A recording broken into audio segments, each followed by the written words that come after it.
assisted living communities were cited in 2024 for their infection control policies and procedures? The answer is True. That is correct. North Texas gets 200 points.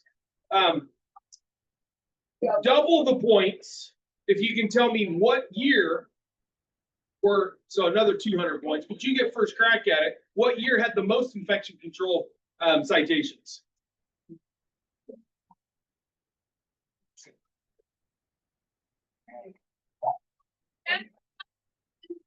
Got a hit check. 2021. 2021. Ding dong, you're wrong. 2022. Oh, I just said the end. But I guess the rules are the rules. Gotta go. 2022. That is correct. 2022 had the most infection control policy. And of course, that's because if the question had been, when did the incident occur? 2021 would have been the right answer.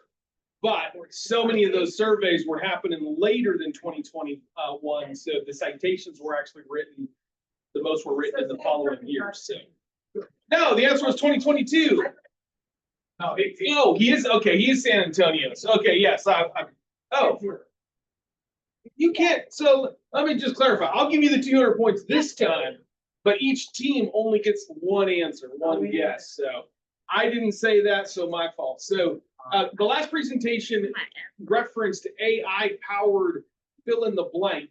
I'm curious, how many of you regularly or have at all used ChatGPT? Most of us in the room. So we had a surveyor come in one of my buildings yesterday and want to know how come our employees aren't vaccinated. And our response was, well, because we're not required to. And the surveyor said no, and quoted us a big old long paragraph that said we needed to have to vaccinate our employees. And I'm like, oh crud, how many managers courses have I taught where I've told people you don't need to vaccinate your employees? So I jumped into ChatGPT and said, and for anybody who's interested, who actually wants the policy, because by the way, we're not required to vaccinate our employees, but I have to have a written policy. And I have to have a written policy that the surveyor likes. And so we jumped into ChatGPT and put in the prompt that said, hey, write a policy that meets this regulation, quoted the regulation, write it in a way that meets the regulation. And in 27 seconds, we were printing a policy that met the requirements. And so we were already doing what we were supposed to do. But of course, in a highly regulated industry, that's not enough. You have to document it and you have to have a policy to do the right thing.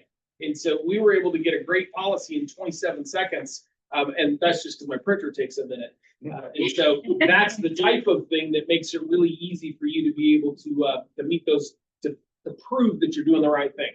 So right after this session, we're going to have our evacuation drill. And so right after this session, I will need 3 people from San Antonio. So that's 3 people that have an orange badge and 3 people from North Texas that have a blue badge. So if you've got a blue badge and you would like to be one of the 3 people representing your team, we're going to call for 3 from each of those teams when we get done. So we'll do 1 heat, because it's a race. We'll do 1 heat before lunch, 1 heat after lunch, and then we'll have a winners and losers bracket after the following session. So it'll be a lot of fun. With that, I'm going to introduce not most recently past president, but past president nonetheless. Because once you're president, you're always president. So honestly, every time I see Sammy, I'm singing "Hail to the Chief" in my head. Yeah. Please welcome Sammy Yarbrough.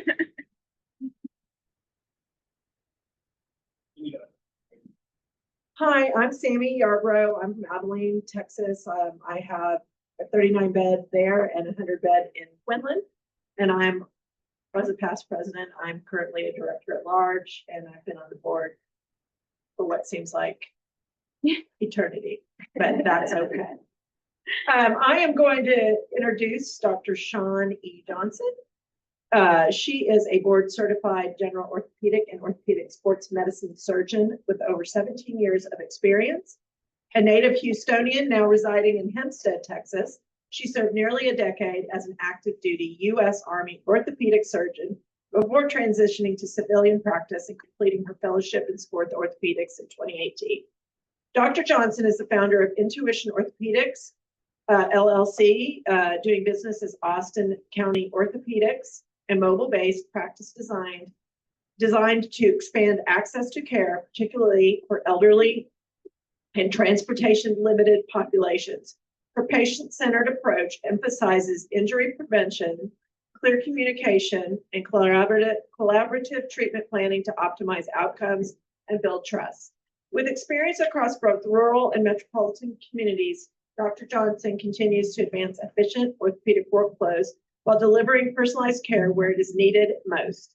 Dr. Johnson will be presenting on innovative orthopedic care integration in senior living communities. Please welcome Dr. Shawn Johnson.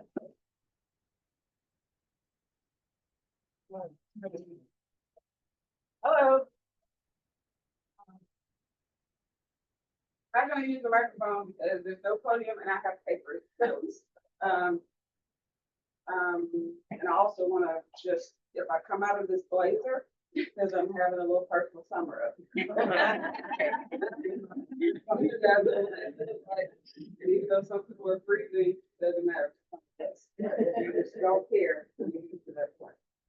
So this is what we're going to talk about today: transforming orthopedic care to senior living. I don't have any external disclosures, but I am owner and founder of Intuition Orthopedics. Today, the outline will go over who I am, how I got here. We'll talk about Intuition Orthopedics and, in a nutshell, discuss how I believe we can integrate orthopedic services into senior living communities. Again, this is the first time I'm giving this presentation because this is a model that I've come up with and that I'm implementing now in my area. So this is why I have notes. So hopefully the next 2 or 3 times I give it, I won't need notes, but I want to make sure I stay on course. The goals of the approach will be to discuss why it's necessary, and a few slides regarding the relevant literature will be presented, and then we'll turn to implementation and some other discussion. So this is who I am, some of which Sammy went over already. Native custodian, graduated in 1994, matriculated Southwest Texas State, now Texas State. Anybody have that? Really? How eat them up? Okay. Nobody has in the audience. I finished there and I began my medical school journey by going to UT Southwestern in Dallas. During medical school, I was commissioned as a lieutenant in the United States Army, and once I graduated, I began my active duty service while completing my residency in Fort Bliss. After completing residency, I served additional time as an active duty surgeon, completing 2 combat tours before resigning my commission. Still wasn't done learning, so once I got out of the military, I decided to go back training with my sports fellowship in orthopedics. Fast forward to 2018, I'm board certified general board orthopedic by myself, Mr. Home. I'm living in Louisiana, had pretty business practice, but wanted to move back to Houston, so I did so. And when I got back home, life just happened. I was happy though. It's fine. I was great for it. Because usually when we're in training, if you guys don't know, we kind of put life on hold per se. When I moved back in 2018, I had my husband, got married, got a house, just kid. It's all great, right? I started an employee orthopedic department from the ground up in Belleville, Texas. And despite having what I was told was a successful practice, we had about 1,000 patient panel, great satisfaction scores for that report nowadays. Apparently there wasn't enough because they told me in November of 2022. Sorry, Dr. Johnson, we don't need to start.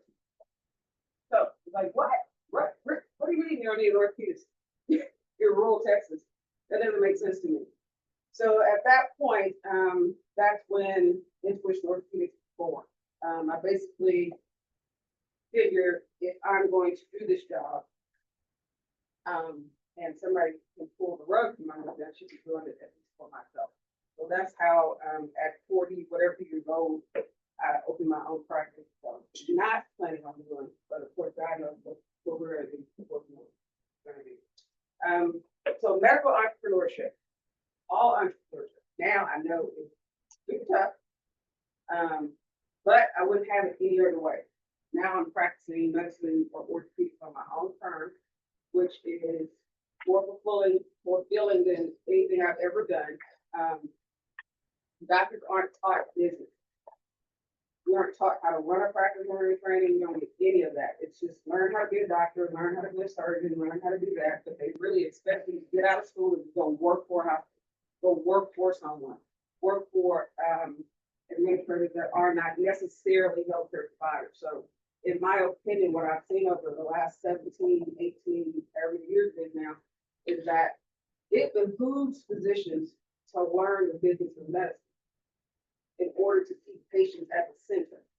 Because otherwise, if I get over it, you can imagine what the patient who has almost zero voice sometimes, what happens to them. So in a few words, the ultimate goal is to optimize, from my standpoint, orthopedic care delivery while conserving patient resources and, when applicable, facility resources. I'll continue to emphasize orthopedic, of course, because that's what I do. But even despite that, since I've been practicing, and each year, each month, or each patient visit that I have, I realize that a multidisciplinary approach, whole person approach, is the way you have to approach each patient. And this is especially to an elderly patient, as you guys probably know. So between the patient, the family, the facility, with this model, in my opinion, everyone has an opportunity to win, okay? So by show of hands,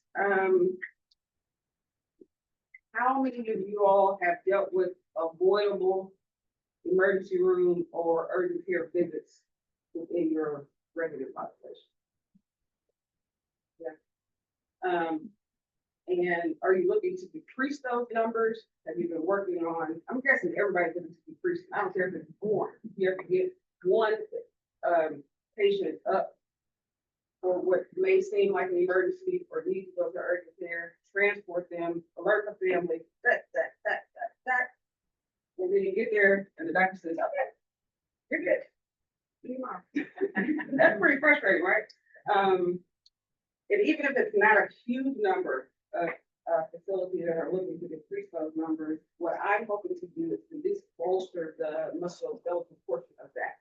Because in my experience, what I've seen is that with orthopedics, for some reason, and maybe because it's what I do, is that it's really like, broken, torn, you don't want to touch it. And it's quite the opposite. There's a lot of things that can be managed in a non-urgent, non-emergent manner, as long as you have the guidance from an orthopedic or someone that's within, that's not necessarily a surgeon, but someone who practices orthopedics on a regular basis. So today, this is what we're going to go over, and hopefully by the end of this recap we're having, we will have accomplished these things. So on-site orthopedic care seems theoretically straightforward. However, logistically, there can be some challenges. But for the most part, just like with anything else, you identify a need, an orthopedic need, get the patient ready, do paperwork, insurance authorization, blah, blah, blah, blah, blah, all of that good stuff. Get imaging if needed, schedule the patient, and then where I come in, what I'm doing now, is on-site consultation, on-site treatment where it's applicable, determine follow-up care, determine management, physical therapy orders, occupational therapy orders, et cetera, et cetera, et cetera, and then plan for follow-up. So though it may seem simple, the misconceptions, at least surrounding orthopedics, are that that's not possible, that's not feasible, and it's not sustainable. And I'm here to tell you that's quite the opposite. It is possible for certain diagnoses, we'll go over some of that stuff too. It is feasible for sure, and it's sustainable as long as we have everybody on the same page. So non-emergent care is also part of what I provide. It's not just about people that fall down the road, break something, that type of thing. We also have to consider folks that have subacute conditions that that have an appointment with their orthopedist for management, right? You have to consider, post-op care. I've seen patients that have had surgery, and I'm guilty of it. I'm a surgeon. I want to see my patient back in 2 weeks. Unfortunately, we don't necessarily think about how that patient brings it back. If that patient gonna make it back. And how much of how laborious that is for the patient to get back. So I've seen patients post-operatively, not that I'm trying to poach anybody's patient, I'm trying to do that. But it is just tough, right? We have a 75-year-old person that fell and broke something, they go home or they go wherever, and we want to see them back. We really, we want to do X-ray surveillance, we want to look at the wound, we want to take the staples out, we want to take stitches out, we want to do all of that, because we really want to know what the patient is doing. But those things can be done on site.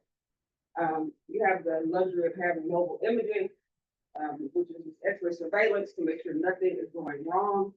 And to be able to do that on site and communicate that with the operating surgeon, because we're not trying to take over, but we want to continue to provide the appropriate orthopedic care, then I think this is where that comes in. And then you have conditions like arthritis, tendonitis, fasciitis, all the itises that people go to for this symptomatic treatment on a regular basis at the orthopedics clinic, where they may get an injection. All those things can be done before walking the door. And then the right equipment. I carry my little red bag around now with my injection equipment, sterile gloves, cleaning supplies, medication, a whole nine. So you can actually get those things done on site without, if you think about it, the time it takes to get a patient to a doctor's office. You spend.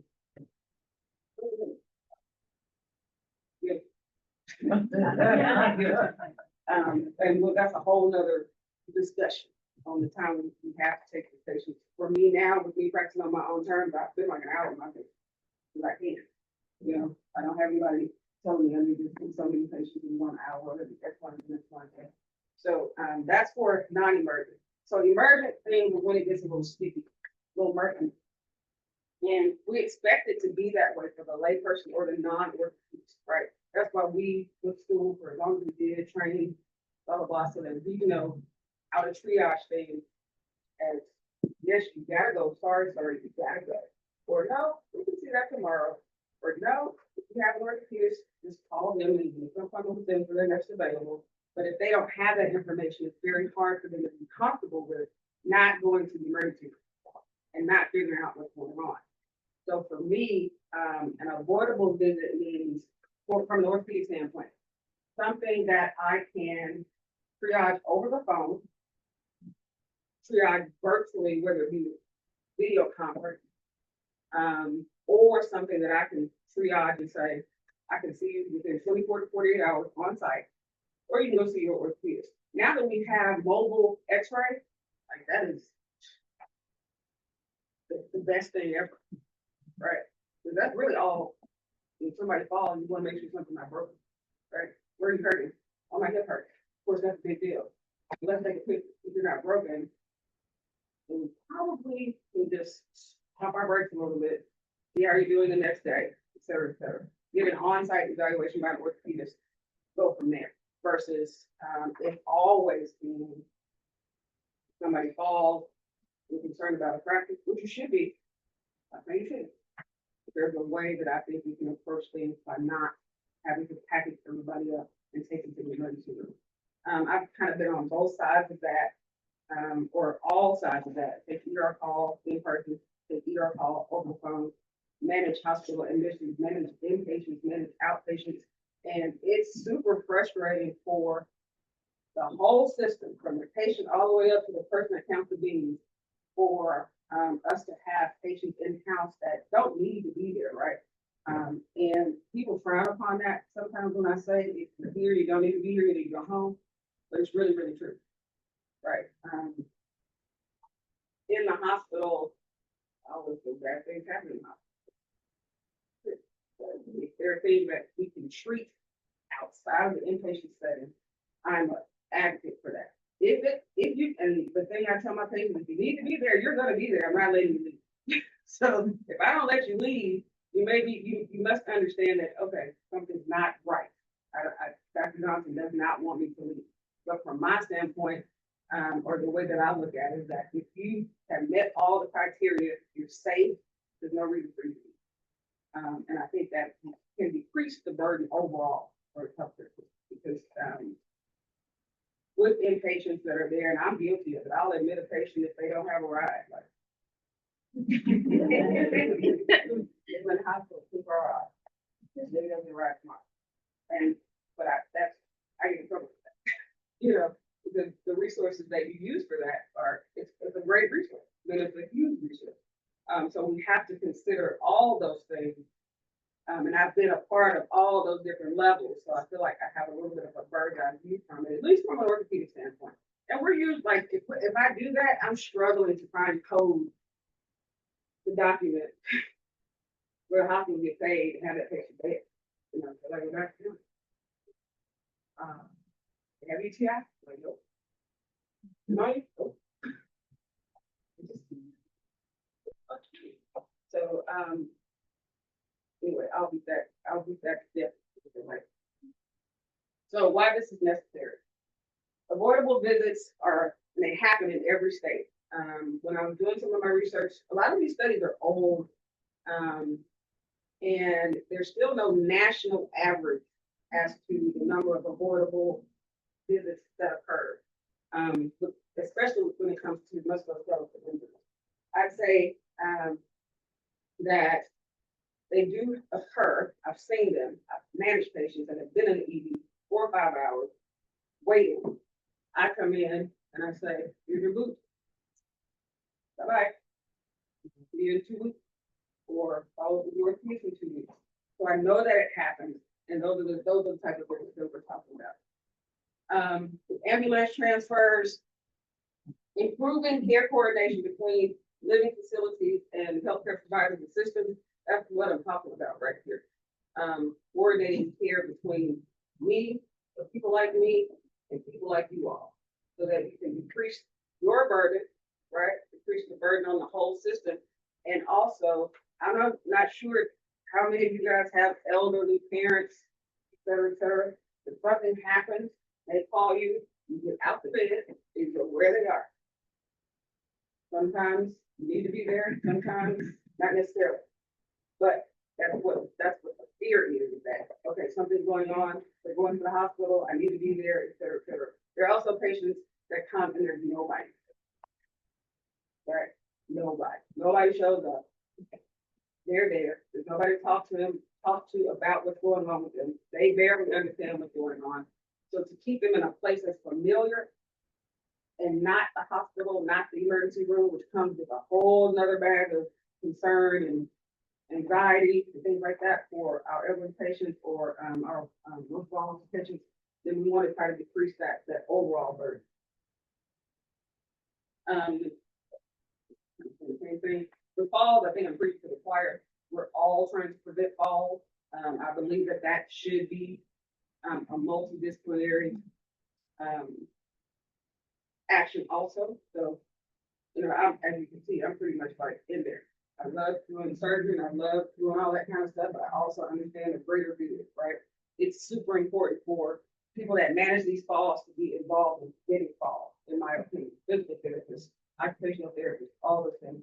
But I feel like, tell me if I'm wrong, I feel like that we as surgeons are not in there as much as we so that's the gap. So this is the 40% of the ED visits that were preventable. That's what kind of caught my attention. And again, some of these studies are older, but that's a huge number. So if we can decrease that number by any rate, then I think that. And with this particular study, over a third of these injuries that were preventable were from falls. And the way that I read that is preventable ED visits, meaning if you fall, if you can determine if you don't need to go to the versus if you fall, everybody goes to the ED. have a hip fracture. I'm there for you. But some people don't. And, or some people have a tibia fracture and things like that. But for the most part, if there, or not for the most part, 40% of these people that we probably, take advantage of a model like this. And again, the percentage may not seem that great, but for every one patient that you can prevent or one resident that you can prevent from going to the emergency room or the urgent care at 2 a.m, I think it's worth it, in my opinion. Canada, I think these results can be generalized to the United States, where they separated into categories. One category was preventable, possibly preventable conditions like infection, et cetera, et cetera. And then the other group was where patients went with less urgent needs and ended up not being hospitalized. So that's the kind of area that I'm looking at, right? Preventable conditions kind of goes hand in hand with what the previous speakers were talking about. Making the medications making sure comorbidities are managed, et cetera, et cetera. Infection control, things of that nature. But when it comes to the avoidable visits or the less urgent ones, I think those are where we kind of step in and say, hey, if you have a relationship or a partner with orthopedics, I got a resident that X1Z, X1Z. Okay, tell me about it, talk to me about it, blah, blah, blah, blah. Okay, let's order some film. Mobile X-ray goes out, take the film, you can view them. Nothing's broken. Let's do this, let's do this, let's do this. And even, and that prevents them from having to go to a higher level of care or even a visit to a doctor's office. Because that can be a huge deal. Just to go to a doctor's office. Number one, the scheduling, we'll talk about this. So talking about the key factors and barriers that people in general face when it comes to healthcare and getting the care they need. Of course, orthopedics is part of that. Me having practiced in the rural population before, I saw it, all the time. One of the things that got me kind of thinking, like, you know what, I wish I could just get in a little bus and ride around and do orthopedics. Because people just can't get to me. I don't care if they live 5 miles down the road, can't get to me. They need to get here. Or I'm only here on this day. It was rough. It's the same way in the metropolitan areas too, but not as bad, I found. So this just also shows you some of the barriers that, again, not only when it comes to orthopedics, but just healthcare in general. Okay, so who fits this model? Essentially the folks that still have autonomy over who they see and who treats them. So places where the providers, so such as myself, would be credentialed to treat patients. This is not where I'm talking about. This is where the places I'm talking about, patients are at home, patients are in assisted living, independent living, retirement communities, et cetera, where they still can say, no, I want to see Dr. Johnson versus whomever is on staff at their particular facility. So it increases the flexibility for the patient and for the family and for the caregiver.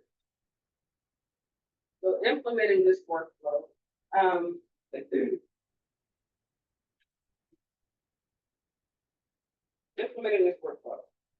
So first, like we said before, we recognize the need, aim to prevent ER visits and urgent care visits, but also the regular run-of-the-mill orthopedic visits.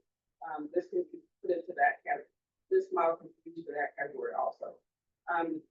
Recognizing that the need can be met with careful planning, that goes along with determining if it's something that you have to go to the hospital or something that we can actually manage on site. And I never did any of that before 2 years ago. Everything was like, nope, come. Now, I'm like, well, wait, let's see. Let's talk about it. And of course, COVID has something to do with that. Okay. Did everybody see the talk? Did we get on the phone and talk about it? Or get on the video conference and talk about it? So that, of course, has shifted us on purpose, you know, to another, to a more open mind when it comes to a lot of things. Then identify facilities that will be able to implement this service or this model. And once we identify those facilities, the part that I've been getting kind of stuck with facilities that I'm working with now is that there is definitely a need to work with someone on site to create a workflow for these patients. Because as you know, a lot of them may not be able to communicate fully what they need. They're truly not answering their phone on a regular basis. They're not using text message. They're not using email.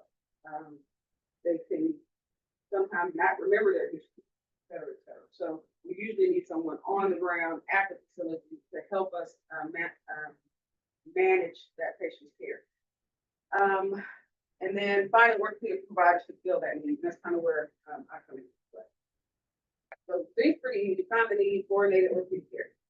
I've been working with Brookdale Memorial in Houston, and I have several patients there that I see pretty regularly. But again, the biggest thing has been, and a lot of them call me that they want to see, but then when we call back, they don't answer the phone, or they don't check their email, or so what I've been blessed with is at this particular facility, there is physical therapist on site. And she identifies a lot of patients and makes sure, and she lets the residents know that I'm available to come out. And if I can't get in touch with someone that has reached out to us, I can call her and be like, okay, but that's not her job, right? Her job is not to do that. Just thankful that she does it because I'm a one-woman show. I can't drive all around Houston trying to get paperwork filled out, right? I just can't do it. I don't even want to say out there. I can't.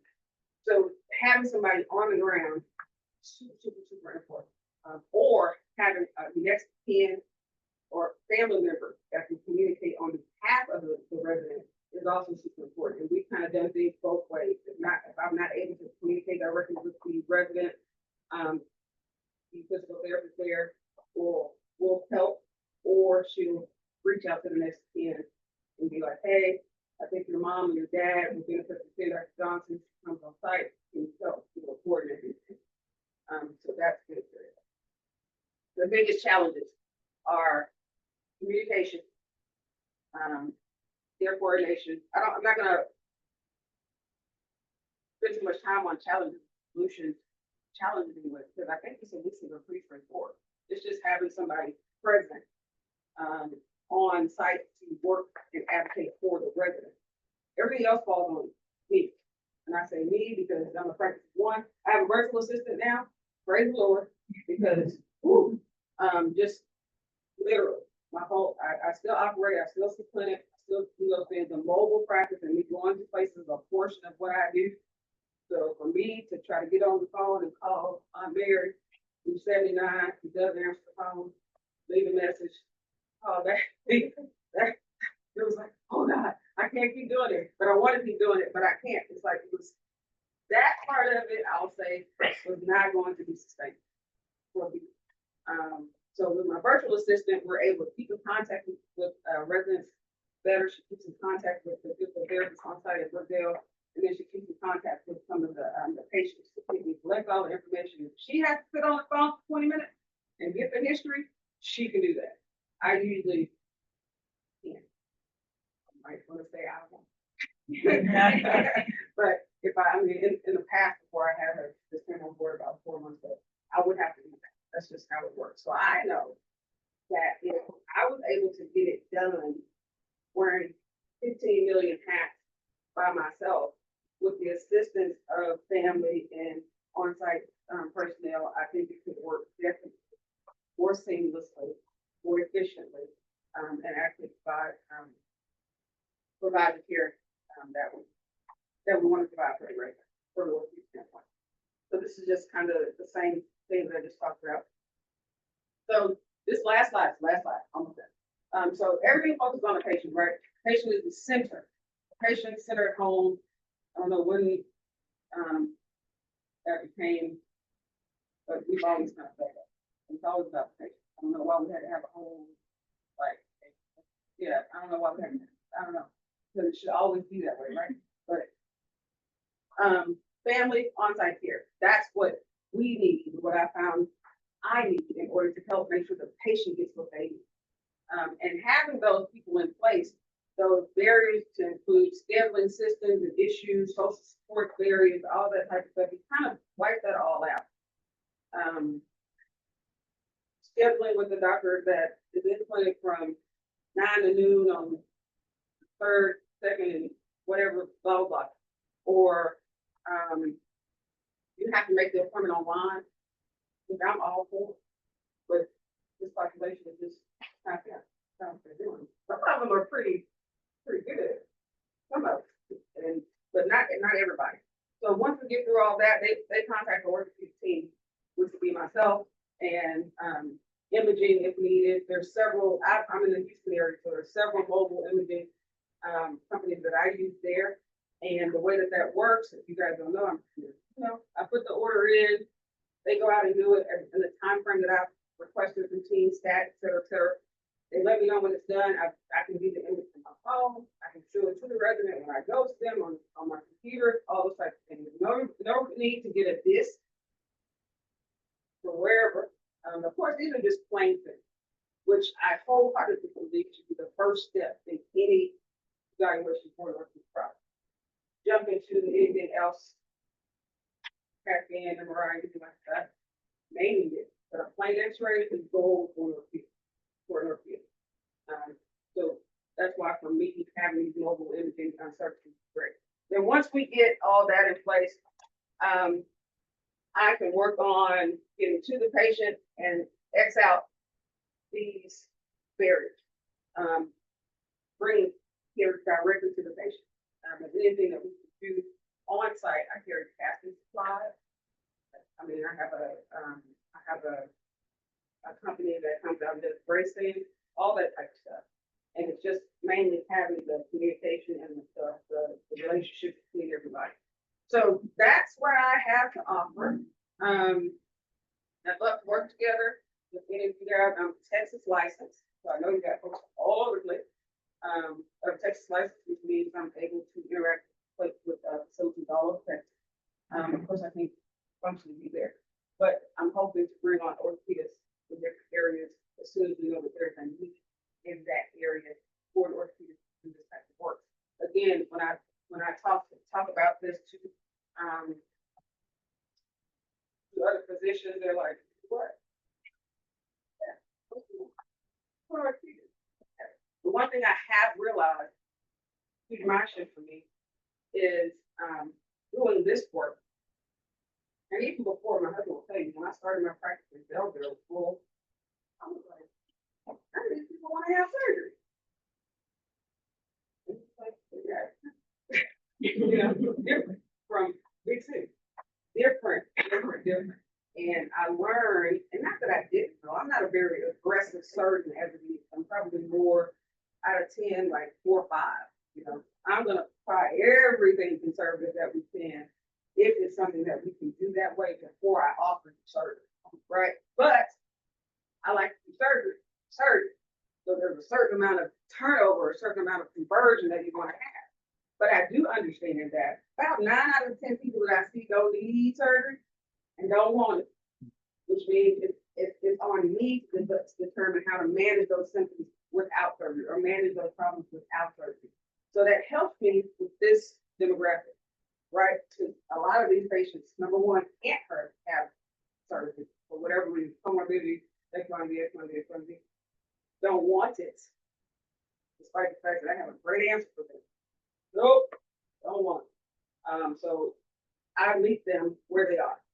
Let's try this, let's try that. And that's all the more reason for that I know that I can do my job effectively. Four walls and a door, wherever that is. I don't have to, because a lot of this education, talking to the patient, showing them what they have, and doing symptomatic management, which doesn't necessarily have to be done off-site. A lot of that stuff can be done on-site. And I'm becoming more and more of a believer because I'm doing it more and more. Before, I never would have thought about it. but, I'd love to have it, I know about a job for 30 years old. Gotta figure it out. This is our contact information. Feel free to take a picture, or I think it might be in the handout. Website is there. You can also email us. I say us, to myself is Cesare, that's my, VA. And then this Calendly link, you can, book to just have a conversation with me about your facility and what needs you may have. Notice I didn't discuss anything about cost, anything like that, because it really is going to be individualized based on the facility, the resident, the need, et cetera, et cetera. So, that's something that I you know, offline. If you have any questions, I'm up for them. I'm not sure how much time I have left.